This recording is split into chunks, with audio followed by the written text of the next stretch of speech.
হতভাগা ছেলেরা একদম কাণ্ড জ্ঞান নেই। ওই শ্যামলীর বিয়ের পুরো সত্যের তত্ত্ব পাঠিয়েছি, সেই সকালে গেছে, সন্ধ্যা হয়ে এলেও এখনো পর্যন্ত ফিরে আসলো না। ভাবছো কেন বলো তো? মানে খাবার কি আছে? আরে বাবা, আমার ভাইটা আর দিদির বাড়ি প্রথম পেয়েছে, হয়তো তো আদর যত্ন করছে, সেই জন্য তো মানে দিদির বাড়ি না। হ্যাঁ, দিদির বাড়ি নয়, ঘরটা দিদির বাড়ি নয়, ওটা একটা নরক। নরক? হ্যাঁ বৌদি, নরক? দিদি একেবারে শেষ হয়ে গেছে, বড়দা শেষ হয়ে গেছে। ওই শয়তান নিধন নস্তর তার আমার বাবা ছেলের সাথে ভাইয়ের সাথে বিয়ে দিয়ে আমার দিদির জীবনটা একেবারে শেষ করে দিয়েছে। তাই নয়, বিয়েতে যৌতুক দিতে পারিনি বলে ওদের প্রসঙ্গটা আটকে দিয়েছে। কিন্তু সংসদে বলে তার ভাই আমার বোনের বিয়ে দিলে সেটা আমাকে সমস্ত চৌকুর ওদের সামুখ করে দেবে। আসলে আসলে সে দিদির সঙ্গে তার ভাই বিয়ে দিয়ে তাদের না না না, আমি যেমন করে হোক, যেমন করে সামরিক বিয়ে চৌকুর আমি জোগাড় করে যাবো। আমি আজকে সঞ্জুরের কাছে যাবো, সঞ্জুরের কাছে গিয়ে সব কথা খুলে বললে নিশ্চয় আমার পাশে দাঁড়াবে, নিশ্চয় দাঁড়াবে, নিশ্চয় দাঁড়াবে। আমি এসেছি দাদা, আমি এসেছি। কিভাবে আমার এই ভীষণ দরকার দাদা, তাই তো আমি সমস্ত কাজ ফেলে দিয়ে আমি তোমার কাছে ছুটে এসেছি দাদা। কিরে বউকে তো সঙ্গে নিয়ে এসেছি বুঝি, কিন্তু কই কোথায় গেল তুমি? তুমি কেন বুঝো না? লুসি এই পরিবেশে আসলে লুসি এই শরীরটা অসুস্থ হয়ে পড়ে। ভাই দাদা, যে কথাটা আমি বলতে এসেছিলাম, শোনো দাদা, আমি একটা নার্সিং করার প্ল্যানে গেছি। তা থেকে কমপক্ষে ওই 70 থেকে 80 লক্ষ টাকা মতো খরচ হবে। ম্যাক্সিমাম টাকাটা আমি অ্যারেঞ্জ করে দিয়েছি। ওই কমপক্ষে 15 থেকে 20 লক্ষ টাকা আমার শর্ট পড়ছে। 15-20 লক্ষ টাকা? হ্যাঁ, ওই টাকাটা আমি চাইলে হয়তো লুসির বাবা আমাকে দিয়ে দিত, কিন্তু আমার নিজের লোক থাকতে আমি অন্য লোকের কাছে যাবো কেন? এই মুহূর্তে বর্তমানে একটা 1500 টাকাও নেই রে। নেই মানে? আমি শুনেছি আজকাল চাষে অনেক প্রফিট। তা দাদা এত কদিন ধরে চাষ করে কত কিন্তু প্রফিটটা করেছে তার হিসাবটা আমি জানতে চাই দাদা। শুনতে তার কাছে হিসাব চাইছিস রে হতভাগা? তুই কি জানিস তোর দাদা হিসাবের খাতাটা যদি তোর সামনে এখন ধরে তাহলে তোর উঁচু মাথা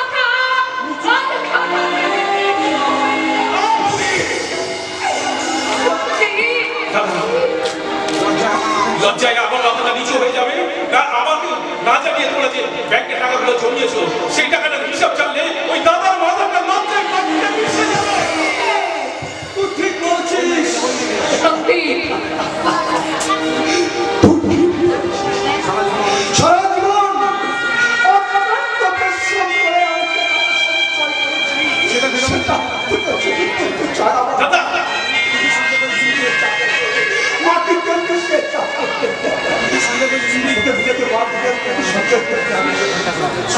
সঞ্চয় করতে আমি না সমস্যা তোকে বিয়েতে মারতে গিয়ে আমি সরকার রাখবো কাহা তোকে বিয়েতে মারতে গিয়ে আমি সঞ্চয় করতে জানি।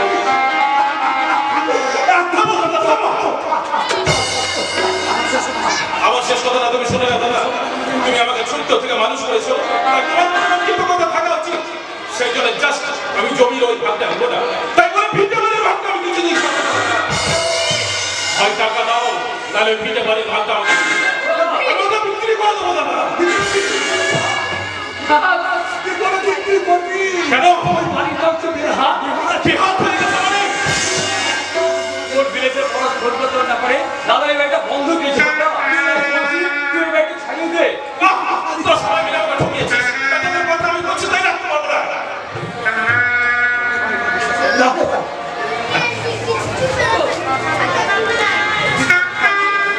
সমস্ত হিসাব আমি তুই চিন্তা করতে পারবি তোমার সামনে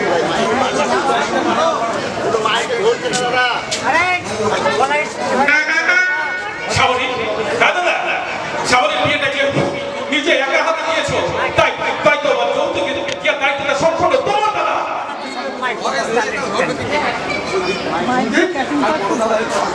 আমি বড় দাদা হয়ে তোর কাছে হাত জোর করে অনুরোধ করছি আমার সামনে বিয়ে দিয়ে ফেলছিস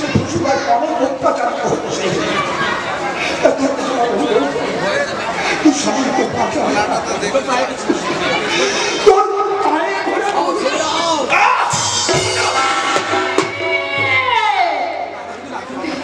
তাকে তুই লাথি মারলি শুনে? আজ আমি চলে যাচ্ছি, এরপর আবার আমি আসবো। সেই দিন যদি আমার পাই তুমি হিসাবটা মিলিয়ে না দাও তাহলে চলবে। যে আরো ভয়ানক কিছু ঘটে যেতে পারে। ওগো, ওগো তুমি চুপ করে আছো কেন বাবা? অন্তত কিছু বলো গো, কিছু বলো, কিছু বলো। বলতে আমি চাই না, আমি শুনতে চাই না, আমি শুনতে চাই না। সেই দিনটা কথা বলতে পারবো, সেদিন তুমি বলতে যে আমি সন্দীপকে বেশি ভালোবাসি, আর আমি বলতাম আমি সন্দীপকে ভালোবাসি, তুমি বলতে আমি ভালোবাসি, আর আমি বলতাম শ্যামলী, শ্যামলী। দেখি, তুমি এখানে? হ্যাঁ দাদা বৌদি, আপনারা ভালো আছেন তো? হ্যাঁ, ভালো আছি, ভালো আছি ভাই, আমরা খুব ভালো আছি। তুমি এ সময়? হ্যাঁ দাদা, আমার 1 মাস পরেই আসার কথা ছিল, কিন্তু অফিসের বসকে অনেক রিকোয়েস্ট করতে তিনি আমায় 5 দিনের ছুটি মঞ্জুর করেছিলেন। তাই ভাবছি এই 5 দিনের মধ্যে বিয়েটা সেরে ফেলে শ্যামলীকে নিয়ে মুম্বাই চলে যাবো। সবুজ, কথা বলছিলাম, মানে তুমি তুমি শ্যামলকে ভুলে যাও। এ, আপনি কি বলছেন দাদা? যাকে আমার ভালোবাসা উজাড় করে বিলিয়ে দিয়েছি তাকে তাকে কি কখনো ভোলা যায় দাদা? কোনো উপায় নেই ভাই, কোনো উপায় নেই। আজ তোমার সামনে পরের ঘর করতে গেছে, সে যে আগুনের শরীর। এর কথা আমি বিশ্বাস করি না, আমি বিশ্বাস করি না এর কথা। আপনারা আমার সঙ্গে রসিকতা করছেন তাই না?